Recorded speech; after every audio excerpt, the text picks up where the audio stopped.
Chinese factory میں.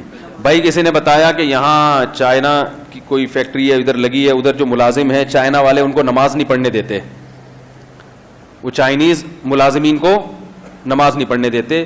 تو دیکھو اس معاملے میں سستی نہ کرو, یہ ملک ہمارا ہے. جو چائنیز یہاں ملازمت کے لیے آئے ہوئے ہیں, آپ ان کو جا کے بولو یہ تمہارے باپ کا ملک نہیں ہے. وہ یہاں کے اپنی چودراہٹ چلا رہے ہیں, ہمیں نماز نہیں پڑھنے دے رہے. ہمارے ملک سے ارننگ کر رہے ہیں اور ہم ان کے ملازم بن کے ان کی جو ہے نا خدمت کر رہے ہیں, اور ہمیں نماز بھی نہیں پڑھنے دے رہے. تو اس میں آپ لوگوں نے سستی کر لی تو یہ آئندہ آنے والوں کے لیے مصیبت کھڑی ہو جائے گی.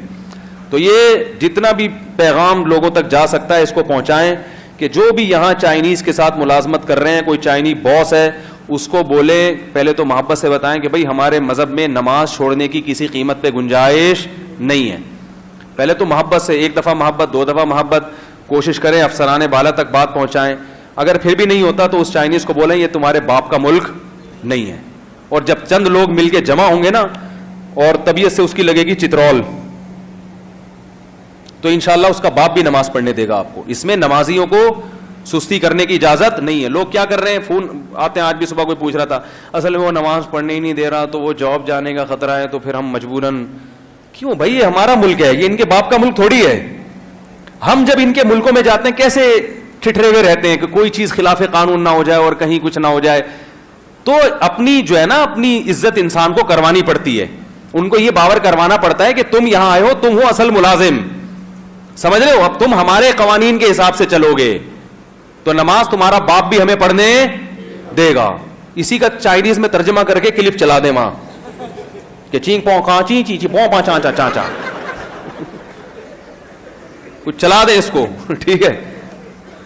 اور جب آپ اس کو اس طرح سے بات کریں گے اس کے سمجھ میں ویسے بھی نہیں آئے گا, لیکن وہ ڈر جائے گا. یہ چائنیز بڑے ڈرپوک ہوتے ہیں, یہ بڑے ڈرپوک ہوتے ہیں, کیونکہ یہ اس طرح روٹی نہیں کھاتے جیسے ہم کھاتے ہیں نا گندم کی روٹی. یہ پتہ نہیں ابلی ہوئی چیزیں کھاتے رہتے ہیں, تو یہ عجیب سے ہوتے ہیں ایسے بیچارے ایسے ڈرپوک سے, ابلی ہوئی چیزیں کھا کھا کے نا. وہ ایسے ہی ہماری طرح پراٹھے وراٹھے تھوڑی, ان کو پٹھان ہوٹل کا پراٹھا کھلا دو, ان کی آنتوں میں اٹک جائے گا, قیامت تک نہیں نکلے گا. وہ بتا رہا ہوں, تیزاب کی بوتلیں پلانی پڑیں گی اس کو گلانے کے لیے.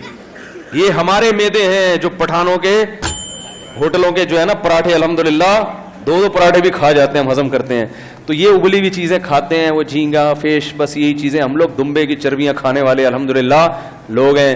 اور وہ سوراب گوٹ پہ بھینس کی بوٹیاں کھاتے ہیں جو جس کو دمبے کا کہہ کے بیچا جاتا ہے, لیکن باہر روتی بڑی مزے کی ہیں, ٹھیک ہے نا.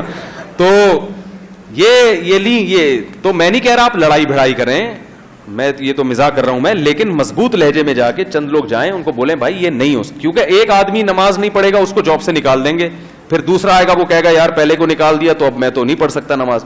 جب سب لوگ جمع ہوں گے, جو بے نمازی ہیں وہ بھی آ جائیں, وہ بھی بولے بھائی ہم نماز پڑھتے نہیں پڑھتے, لیکن نماز کی پرمیشن تمہارے باپ کو بھی دینی پڑے گی. جو پڑھنا چاہے گا اس کو کوئی نہیں روک سکتا. یہ غیرت ہوگی تو کریں گے. ہمارے ایک حضرت تھے, ان کے ایک مرید نے اسلام آباد میں ان کو جاب ملی. جاب میں انٹرویو کے دوران ان سے کہا گیا کہ آپ کو نماز کی اجازت نہیں دی جائے گی. اس نے کہا میں یہ جاب نہیں کرتا. تو انہوں نے کہا کہ آپ نمازی ہیں؟ اس نے کہا میں نمازی نہیں ہوں. کہا پھر آپ کو کیا مسئلہ ہے؟ اس نے کہا یار میں نماز نہیں پڑھتا, میرا اپنا اللہ کا معاملہ ہے, مجھ سے گناہ ہو جاتا ہے, لیکن تیرے کہنے سے چھوڑ دوں تو میرا باپ ہے کیا؟ اللہ قیامت کے دن مجھ سے پوچھے گا نہیں کہ اس کو تو نے خدا بنا لیا تھا. تمہارے کہنے سے چھوڑ دوں, تمہاری میری نظر میں اتنی ویلیو نہیں ہے, تو مجھے نہیں چاہیے ایسی جاب. تو جو بے نمازی ہے نا ایسی فیکٹریوں میں, وہ بھی جا کے اس سیٹ کو بولیں کہ یہ ہمارے باپ کا ملک ہے. قائد اعظم ہمارے باپ ہی تھے نا, صحیح ہے نا, بابا تھے نا ہمارے. تو بھائی ہمارے باپ کا ملک ہے, یہ اسلام کے نام پہ بنا تھا. یہاں جو نماز پڑھنا چاہے گا اس کو نماز کی اجازت, تمہارا باپ بھی. پہلے آرام سے, پہلے یہ باپ دادے پر نہ آئے, تمیز سے, پہلے ایک دم جا کے باپ دادے پہ آ گئے. پہلے محبت سے جو قانونی طریقہ ہے وہ پورا کرنے کی کوشش کریں. نہیں ہوتا پھر جا کے بولے بھائی اگرچہ میں نماز نہیں پڑھتا, لیکن جو نماز پڑھنا چاہے گا اس کو تمہارا باپ بھی نہیں روک سکتا. یہ جگہ ہے, یہاں جماعت کی نماز ہوگی, اور جب نماز کا ٹائم ہوگا اذان ہوگی, نماز ہوگی. صحیح ہے, رہنا ہے رہو, اور نہ اپنے ملک میں جاؤ, یہاں سے نکلو, دفع ہو یہاں سے, چنگ پونگ کرتے ہوئے بھاگ جاؤ.